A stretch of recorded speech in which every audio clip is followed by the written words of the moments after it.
Hello everyone, সবাইকে good evening. আমি আজকে বানিয়েছিলাম দুপুরের লাঞ্চে ছোলা শাক বাটা।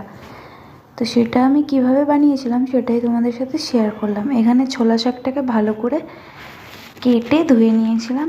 তারপর আমি এখানে কড়াই গরম হলে কিছুটা পরিমাণ তেল দিয়ে দিয়েছিলাম। তেলের মধ্যে কালো জিরা দিয়েছিলাম ছোটো চামচের 1 চামচ, আর দিয়েছিলাম কয়েক কোয়া রসুন। তারপর দিলাম মোটা মোটা করে পেঁয়াজ কেটে রেখেছিলাম, সেই পেঁয়াজগুলো দিলাম। তারপর লবণ হলুদ দিয়ে ভালো করে ভেজে নিলাম। তারপর দিলাম কাঁচা লঙ্কা।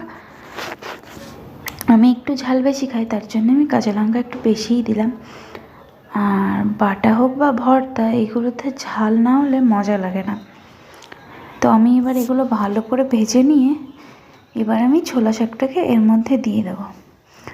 আর এটাকে আমি খুব ভালো করে ভাজবো। এমন করে ভাজবো তলা থেকে পুড়েও যাবে না, আবার সবটুকু জল টেনে নেবে বা শুকিয়ে যাবে। তো এটাকে আমি গ্যাস স্লো করে রেখে অনেকক্ষণ ধরে ভেজে নিয়েছিলাম। শাকটা যদি এইভাবেও নামিয়ে নিতাম তাহলে ভাজা খাওয়া হয়ে যেত, বাট ভাজার থেকে আমার ছোলা শাক বাটাটাই বেশি ভালো লাগে। আমি ভাজাটাও 1 চামচ তুলে খেয়েছিলাম, দারুণ লাগছিলো ঝাল ঝাল।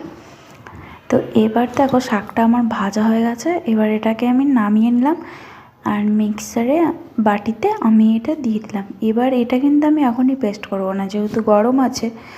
তো আমি এটাকে কিছুক্ষণ ঠান্ডা করব। তারপর দেখো আমি মিক্সিতে পেস্ট করে নিয়েছি, আর এরকমভাবে আমি পেস্ট করেছি। এবার আমি একটা প্লেটে নিয়ে নিলাম।